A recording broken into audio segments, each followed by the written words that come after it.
రాజకీయం అంటే ఎల్లవేళలా అధికారమే కాదు. అధికారంలో లేనప్పుడు కష్టాలు ఖచ్చితంగా వస్తాయి. కానీ ఖచ్చితంగా కష్టాలు వచ్చినప్పుడు మనం ఖచ్చితంగా ఏ రకంగా రియాక్ట్ అవుతామన్నది మన చేతుల్లో ఉంది.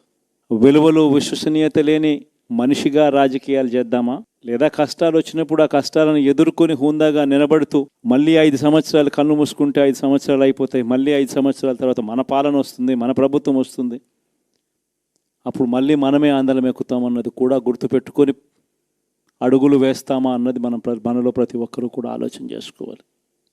ఇదే మన ప్రభుత్వం అధికారంలో ఉన్నప్పుడు కులం చూడలేదు, మతం చూడలేదు, ప్రాంతం చూడలేదు, రాజకీయాలు చూడలేదు, చివరికి ఏ పార్టీకి ఎవరు ఓటు వేశారు అన్నది కూడా చూడకుండా ప్రతి పథకము కూడా డోర్ డెలివరీ చేయించాం. మనం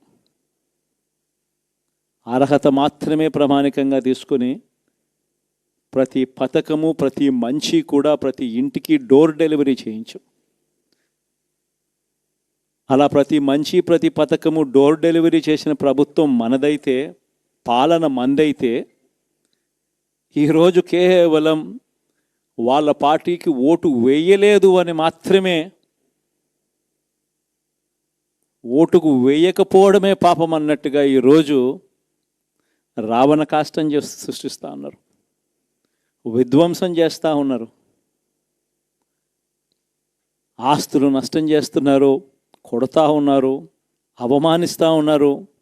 ఇవన్నీ శిశుపాలుని పాపాల్లో భాగాలుగా ఇవన్నీ అప్పుడే పాపాలు మొదలయ్యాయి. ఒకవైపున మనమేమో మనకు ఓటు వేయకపోయినా కానీ ఏ రోజు కూడా డిస్క్రిమినేషన్ చూడలేదు.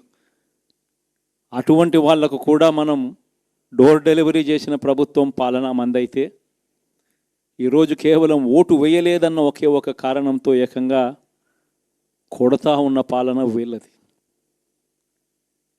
ఈ పాపం ఊరికే పోదు. రెండవ పాపం చంద్రబాబుది కూడా అప్పుడే పండింది. బహుశా కేంద్రం ఈ రకమైన కేంద్రంలో ఈ రకమైన పరిస్థితులు బహుశా ఎప్పుడు ఉండిండవేమో. ఈ రకంగా కేంద్రంలో 240 ఎంపీలు మాత్రమే వచ్చిన పరిస్థితులు, రాష్ట్రంలో ఏకంగా వీళ్ళకు కూడా ఈ మాదిరిగా మంచి నెంబర్లు వచ్చిన పరిస్థితులు, ఎన్డీఏలో మళ్ళీ చక్రం తిప్పుతా ఉన్న పరిస్థితులు. ఇలాంటి పరిస్థితుల్లో కూడా ప్రత్యేక హోదాను అడక్కపోవడం చంద్రబాబు చేసిన మరో పాపానికి కూడా మరో నాంది. ఇలాంటి పరిస్థితుల్లో కూడా ప్రత్యేక హోదా మనం అడిగి తెచ్చుకోలేకపోతే రాష్ట్రంలో ఏ ఒక్క యువకుడు కూడా క్షమించడు చంద్రబాబు నాయుడు. మనం కొంచెం ఈ పాపాలు పండేదాకా మనం గట్టిగా దీన్ని నిలబడగలిగితే, ముందుకు తీసుకొని పోగలిగితే ఈ పోరాటాన్ని ఆటోమేటిక్గా శిశుపాలుని 100 పాపాలు ఫాస్ట్గా ఎరోడ్ అయిపోతాయి. అంటే ప్రతి ఒక్కరూ ఈ విషయాలన్నీ గుర్తుపెట్టుకోమని కోరుతాం. ఎన్ని బహుశా నేను చెప్పేటివన్నీ కూడా మీ అందరికీ కూడా తెలియనేటివి కాదు.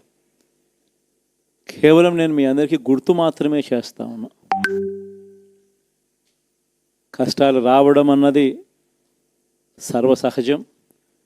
కష్టాలు ఇలా మనం ఎదుర్కొని నిలబడడం అన్నది మన చేతుల్లో ఉన్న అంశం అన్నది మాత్రం ఖచ్చితంగా ప్రతి ఒక్కరూ గుర్తుపెట్టుకోమని మీ అందరితో కూడా కోరుతా ఉన్నాను. శాసనసభలో, చట్టసభలో మీ సభే అన్నిటికన్నా ముఖ్యమైన సభ అవుతుంది. ఓటు వేయలేదు అన్న ఒకే ఒక కారణంతో మనుషుల్నే కొడతా ఉన్న పరిస్థితుల్లో, మనుషుల్ని అవమానిస్తూ ఉన్న పరిస్థితుల్లో, మనుషుల్నే బలవంతంగా ఆస్తి నష్టం చేస్తూ ఉన్న పరిస్థితుల్లో ఇక ప్రతిపక్షం ఉన్నది ఒకటే ఒక పార్టీ, ఆ పార్టీకి అవకాశం ఇవ్వాలా అన్న కనీస నైతిక విలువలు వాళ్ళు పాటిస్తారన్న నమ్మకం నాకైతే లేదు. కాబట్టి మీరు చేయాల్సిన పాత్ర గొప్పది, చాలా ఉంది అన్నది మాత్రం గుర్తుపెట్టుకోండి. రాబోయే రోజుల్లో యాక్టివిటీ లెవెల్స్ అనేది ఆటోమేటిక్లీ పెరుగుతాయి. రాష్ట్ర వ్యాప్తంగా ఉన్న కార్యకర్తలందరినీ ఎవరినైతే వాళ్ళు ఇబ్బందులు పెట్టారో ఖచ్చితంగా వాళ్ళందరికీ మనోధైర్యం ఇస్తూ వాళ్ళ గ్రామాలకు వెళ్ళి వాళ్ళకు తోడుగా ఉండే కార్యక్రమాలు చేసే కార్యక్రమాలు జరుగుతాయి. రాబోయే రోజుల్లో ఇంకా టైం గడిచే కొద్దీ ప్రజల్లోకి వెళ్ళే కార్యక్రమాలు ఇంకా ముమ్మరం అవుతూ పోతాయి. చివరికి ప్రజల్లోనే ఉంటాం. ప్రజలతో కలిసి పోరాడే కార్యక్రమం వేగంగా టైం గడిచే కొద్దీ మనము వేగంగా అడుగులు ముందుకు వేస్తాం. ఒకటి మీ అందరికీ చెప్తా ఉన్నా, ఏకంగా 14 నెలలు పాదయాత్రలు చేశాం. ఆ వయసు ఈ రోజుటికి నాకుంది, ఆ సత్తువ ఈ రోజుటికి నాకుంది.